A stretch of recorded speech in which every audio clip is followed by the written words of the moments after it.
Alright, today we're going to talk about file permissions. We've seen them before in some of the previous podcasts. We do a ls-l that shows us the long listing that includes the file permissions. So what do we need to know about file permissions? Well, users can set permissions for files and directories they own, so as to establish security. So if you own a file, you can change the permissions to let everybody in, or you can change permissions to keep everybody out. So users can do that. Root can also set permissions on any directory. So me as a system administrator, I can go change all your permissions I want. Permissions manage who can read, write, or execute files and or directories. So a couple of things to note there. It sounds pretty simple, but there are some tricks to it. Right? If you have an executable file you want to let somebody execute but not necessarily read, you might think you can just give them execute permission. But that won't work, because in order to actually execute a file, you have to be able to read it to get the contents. So read, write, execute, yes, that's what it says, but that's not what it means. You can't just give somebody execute and let them execute a file, because if they can't read it, they can't execute it. There are also some things like that with permissions. For example, if you give somebody permission to read a directory, they can do a ls from outside of the directory, but sometimes if they cd into the directory and they don't have execute, they won't be able to do any commands within that directory. So that's pretty. Sometimes the permissions go together in ways that may not seem intuitive. The original file owner of the file is the account that created it, so whoever creates the file gets assigned as the owner. So if you want to create a file that is owned by somebody else, you would have to change it after you create the file. File ownership can be transferred to another account, but I'm pretty sure only root can do that. I don't think regular users can give away the owner of their files. We'll test that in a few minutes when we get to the CLI, but I'm pretty sure only root can give away files. So with our file permissions, we've already looked at the ls-l output. The first character we talked about, I think we talked about, maybe we didn't. The first character can indicate what kind of file it is. If it's a dash, it's a normal file. If it's a D, it's a directory. If it's an L, it's a symbolic link. If it's a B or a C, it's a device file. We'll mostly be worried about Ds and dashes and periodically an L for a link. The file permissions are broken down into three groups: owner, group, and others. I really wish they would have not said owner. I wish they would have said user, because when you get ready to use the chmod command to change the file permissions, you use the U to apply to the owner. So it's kind of confusing to say owner with an O, but then one of the characters we use to change permissions is an O for other. So U for user is how you change the permissions for the owner of the file. G for group, and O for others. So we'll see some examples of chmod later on at the command line and also in the slides, I believe. So in addition to user permissions, you are also associated with a group or groups on a Linux or Unix system. So you can have permission to those files based on your group membership. So if you're a member of a group that has read or write or execute permissions on a file, then you can also read or write or execute those permissions. As I mentioned a second ago, the chmod command can be used to change the permissions of a file. There's two modes to use the chmod command. You can use it in this mode, where you tell it what permissions you want to change to which user, group, or other. Or you can use it where you specify the octal permission formats. We'll talk about that in a second. But in this case, in this example here, you wanted to give user, group, other read, write, x mod files. So you put chmod ugo plus rwx. So that gives read, write, x to everyone.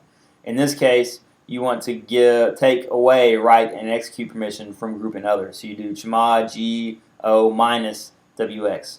So in this format, you put the group, the entity that you want to change the permissions for, user, group, or other first, and then a plus or minus, and whatever you want to take or take away or give. So in this case, plus rwx gives read, write, x, minus wx gives takes away write and x. Octal permissions, you give a number that the system breaks out into the permissions. So in this case, it says chmod 711 data. I know 711 is going to give it read, write, execute for the user. It's going to give execute for the group and execute for the other. As I mentioned before, I don't think that's going to work because you got to be able to read a file to execute it most of the time. Chmod 642 data 6 is going to give read write for the user, read for the group, and write only for the other. Yeah, so other. So how did I figure that out? I'm glad you asked. So essentially for octal permissions, you break the permissions down into 3 groups. One group for the user, one group for the group, and one group for the other.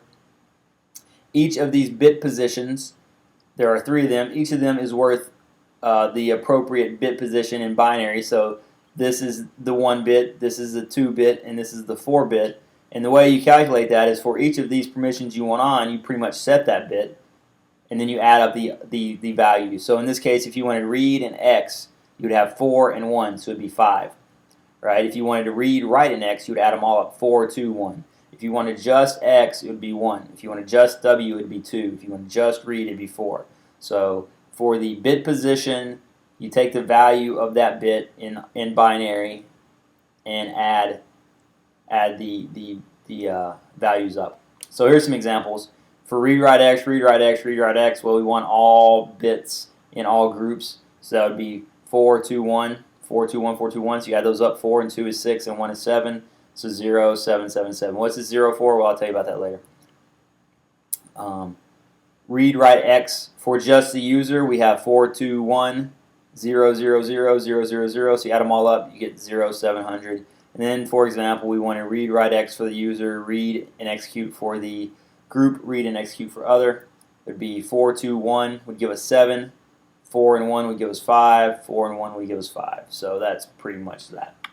So the first 0 I have there, which isn't required, if you look at our previous example, they just have 7, 1, 1, 6, 4, 2. That'll work. The leading 0 is used to change what some of these special permissions we have, the sticky bit, the set user ID bit, and the set GID bit. So back in the old days, the sticky bit had one meaning. If it was a program that was used a lot, it would cause it to stay in memory so it wouldn't have to be loaded again. Now it allows the file to be executed, but only the file's owner and root have permission to delete or rename it. So this is a case where if you have a file that you want other people to be able to use, but you don't want them to necessarily be able to delete, then you can set the sticky bit and they can't delete it. The set UID bit causes the program to run with the permission of the owner.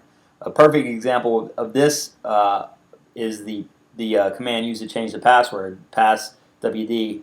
It is a set UID command with the permissions of root because the passwords are stored in a file that can only be read by root. So when you run the command to change your password, you need to be able to access that file to change your password, but you don't have permission as a regular user. So only root can do that. So that file will run with the permissions of root. Set GID bit, that's similar to the set UID bit, but that allows you to run with the permissions of the file. Permissions of the group owner of the file. So for example, say you had some sort of accounting software, I think the book used an example of, and it was accessible by a particular group, but you weren't normally in that group. You were not necessarily associated with that group. And when you run this program, that program runs with the permissions of that group, so it will be able to access the files that group had access to read. So in summary, you could run a program that could access files based on the group permissions that you don't have permission to access on your own as a regular user. And I think that was the last slide I wanted to talk about. Yeah, so let's look at some permissions. I've logged in to the system twice. One says root, and one says my regular user ID, RBE 0000. So let's first look at what happens when I create a file. CD, I'm going to make a directory because I don't want to put a bunch of junk in my home directory. Make dir file perms. CD. Well, first let's look at the permissions that get created on that. My permissions that got created on that were read, write, X, read, write, X, read, execute. So that was the permissions that were created on that. In a little while, I'll talk about what controls how those permissions get set initially, but I'm not going to do that right now. So I'm going to cd into the file perms. I'm going to create a file. Before I use touch to create files, touch file 1. Let's look at the permissions on file 1. So file 1 has read write, read is created with those permissions. This shows the owner, which is me. This shows the group, which is my group. On Linux systems, when you create a new user ID, if you do not specify the group, it will create a group that matches the user ID. So that's the group this file is readable by. File 1 is the file name. So the book said, the slide said you could give away ownership or permissions. Chown command is a command you use to change the owner. I don't think a regular user can do that, so I'm going to try just for fun. I'm going to try to give my file away to EC2 user and see what happens. Yeah, changing ownership of file 1, operation not permitted. So a regular user can't give away the permissions of a file to another user. As root, if I go in here to my home directory, to my file perms directory, if I look at file 1, as root, I can use the chown command to change file 1 for EC2 user to file 1. I'm going to give it away, not file 1. So now, as root, I was able to do that. So even though the slide said files ownership can be changed, if you look at this now, my ownership has changed. Even though the book said the slide said you can do that, you can only do that if you're root. You can also use the chown command. I'm going to change it back to be me. You can also use the chown command to change the group associated with the file in this manner. So I created a new group called CIS249. This says change the owner to RBE0000 and the group to CIS249. We look at that now. Try to make sure I keep it up near the top. We look at that. It changed the owner back to me. It changed the permissions back to, it changed the group to CIS249. Interesting thing, I find it interesting anyway, about the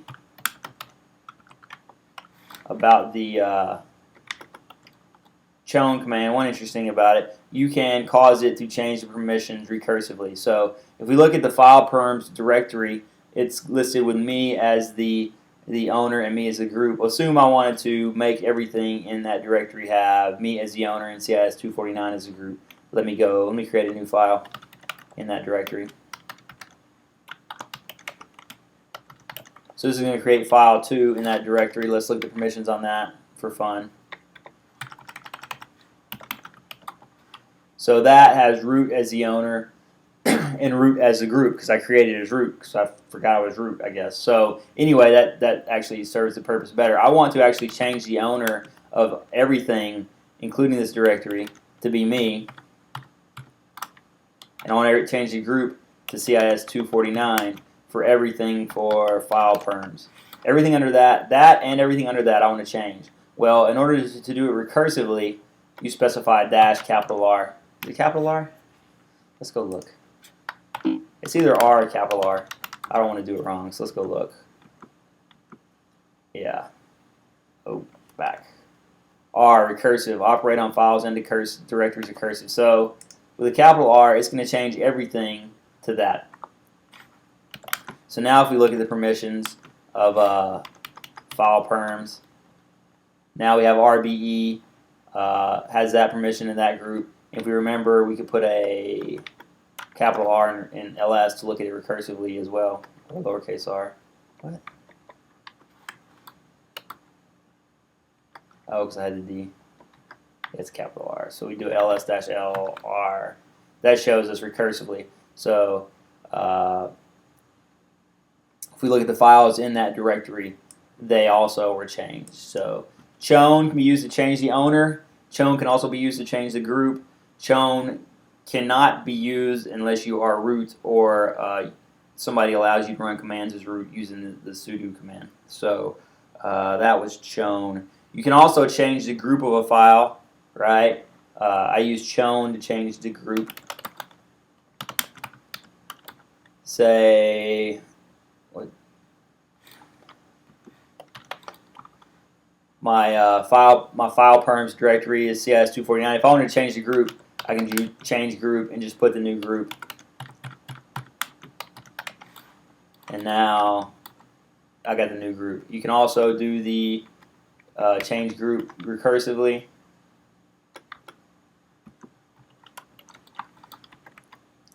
Now if we look at my file perms directory, the group's back to RBE0000 for everything. So change owner you can use, change group you can use.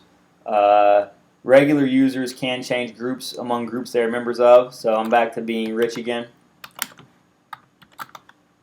Or RBE0000, so I can change group to CIS249 file 1. So there. So that's that. Changing permissions. If we look at our permissions on our files here, file 1 has RWRWR. So if we wanted to make file 1 executable, we could do chown u plus x to give execute for the user, file 1, field 1, file 1, u plus x, what? Oh, I didn't want to change owner, I wanted to change mode. Sorry about that. So there we go. So the command was chmod u plus x, that added x to file 1. So let's talk a minute about the two different methods we talked about. There's this method where you use the plus and the minus and everything, and then there's absolute method. With this method, we added execute for the user. With the other method, you might be tempted to try something like this. You might be tempted to say, okay, well the x is worth 1, so if I do 0, 1, 0, 0, because remember we talked about the permissions 4, 2, 1. If you think that's a 1 and you can just put 1 on there and change the permissions, that actually overwrites whatever is there. So now the permissions are just execute. So when you use this mode, this is like absolute mode. With this mode, you are setting what you want the permissions to be absolutely. This mode appends the permissions. So it takes whatever's there and adds or subtract whatever you tell it. So if you just want to add execute, this is the easy way to add execute. If you do this, this is going to make it just execute. So how do you use this mode to do what we just did? Well, if you want to do it this way, you have to look at what you have, right? You have to look and say, oh, file 1, let's look at file 2 because it already has execute. File 2, say for file 2 we wanted to add execute.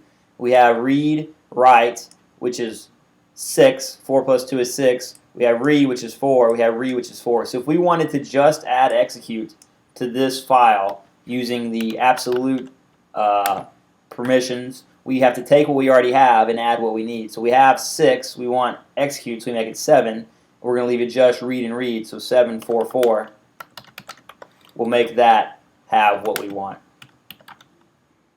I'm going to go ahead and change file 1 back to something more useful.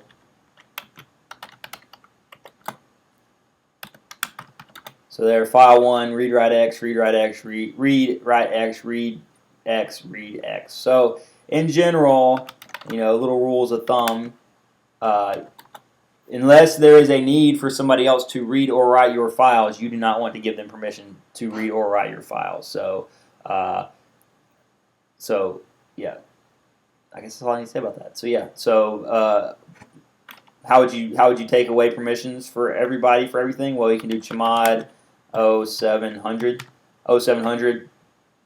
4, 2, 1. We'll set everything to read, write, execute for your files. That would do it for file 1. Say you had a file, right? You have a new file, right? This file is not executable. So say you wanted to take away everybody else's permissions, but you wanted your permissions to stay the same. So in that case, we could do the symbolic mode, the mode that appends chmod group other minus read write execute file 3. So this is going to say, for the group and other, take away, read, write, and execute. So that is a way you could accomplish what you wanted to accomplish by removing permissions for others without changing your permissions that you have. Let's see. Chmod can also work recursively, so let's go back up one level. We have our file perms directory, so we could do chmod -r group other -read write x file perms. And now if we do ls-lr file perms, we recursively remove those directories. We also remove those permissions, and we also remove those permissions from this directory. So chmod, 2 different modes. One adds to the permissions or subtracts from the permissions that are there. So that's the mode where you use the plus or the minus and the characters for user, group, other, and read, write, execute. The other mode uses the octal code. That octal code replaces the permissions. So if you say 0755, that's going to change the permissions to 0755, regardless of what was there before. So let's go back to the root and talk about some other stuff quickly. So we talked about the set UID bit, and I said the password command is a good example of that. I'm not sure where password lives, so I'm going to find out. So user bin password, so we do ls-l of user bin password. Look at the permissions. This has the S on it. This is the set UID bit. So when you run this command, it's going to run with the permissions of the owner, which is root. The temp directory, ls-l. The temp directory has the sticky bit set. ls-ld. Yeah, the temp directory has the sticky bit set, so that if you create a file in the temp directory, nobody else except for root or you could remove it. And then I don't know of an example with the set GID bit set, so I can't demonstrate that because I don't know one of those off the top of my head. So how do you change those permissions? Well, say I wanted to create a directory inside temp. I wanted to create a directory inside temp, and I was going to have you guys use this directory for some reason. I was going to have you guys use this directory for some reason.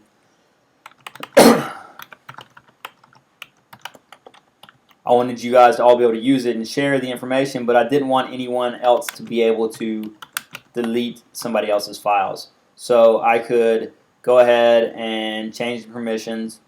In this case, I want to set the permissions to read write X for everybody, so that's going to be 755. But remember I was doing 0755? Let's do that and see what happens. So if I do that, that sets it. Oh, not 755. I want 777 for wide open, right? Yeah. 777. 755 did exactly what it was supposed to do. Read X, read X. I want 777, which sets it wide open. So now I have 777. To set the sticky bit, you can make it 1777.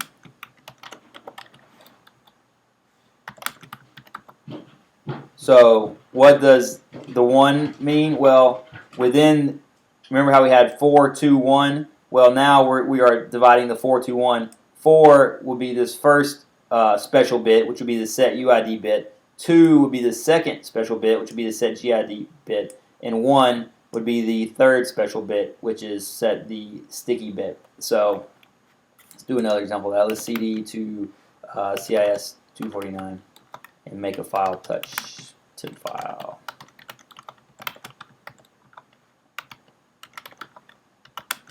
So I have this temp file. I want everyone to be able to execute it, and in theory I want it to be able to run as root. So to do that, I could do chmod, right? Normally to make it executable by everyone, I would do 755 to make it readable and executable. To set the set UID bit, I want to put a 4, because 4 is this first group of permissions, right? 4 to 1 as far as special bits are concerned.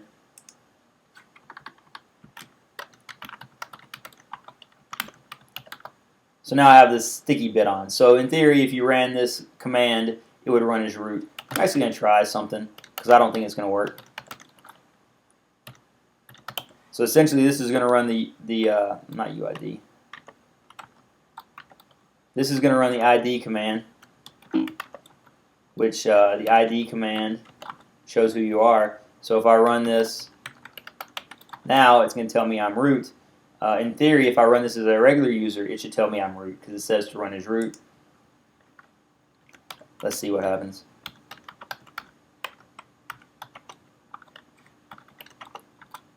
Yeah, it did not run as root because on script files, the set UID bit is ignored. If this was an executable compiled program, I wrote some C code and compiled it, then it would do that. But for security reasons, scripts ignore the set UID bit.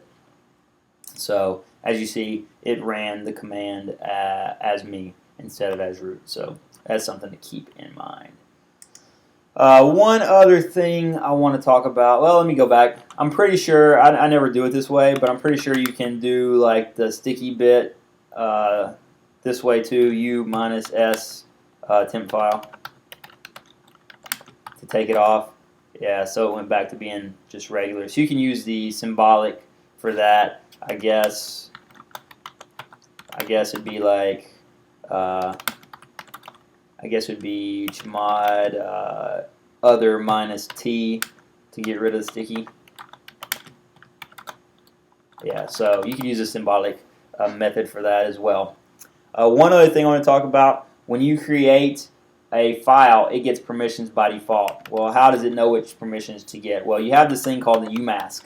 Umask is your file creation mask, and essentially it controls what permission your files get set with. So in this case, my umask is 0022.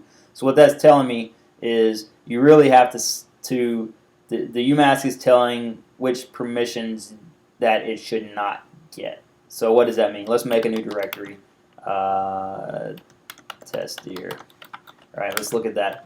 The permissions on that test dir. So on my test dir, I got all the permissions except for the permissions that would be in the 2 bit for the other group and other, right? So this is the first 0 I was using in just now to set the sticky bit and whatnot. This is the user's permissions, this is the group's permissions, and this is the other permissions. And the umask tells what permissions you don't get, if that makes sense. So in this case, it says you don't get 2. So what happens?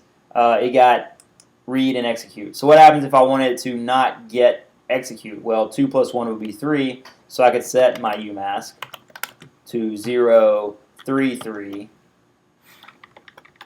0033. And now if I make another test dir, my directory got created with read, write, x, read, and read. So that's that. A note about files. I said umask back to 0022. A note about files. If you create a new file, the files will not get execute no matter what your umask is. So files will not automatically become executable. That's a bit of a security risk to make files executable by default. So even if your umask is set so that it would be executable, it's not going to be executable because that's a risk. It opens up a attack vector. Somebody dumps a file on your system and it automatically is executable. So let's look at so if you want to change your umask, what should your umask be? Well, if you are on a system like this where nobody else should be reading your files, a good umask would be 0077, right? What's that going to give you? Well, if you create a file with 0077, what permission is it going to give you? Anyone? It's just going to be read, write for you, execute on directories, and nobody else has access. That'd probably be the most secure setting, assuming you want to be able to read your own files, which you probably do. Say you're on a system where you're working with other groups, so you want the group to be able to read your files, then 027 might be a good setting. If you create a file with a umask of 027,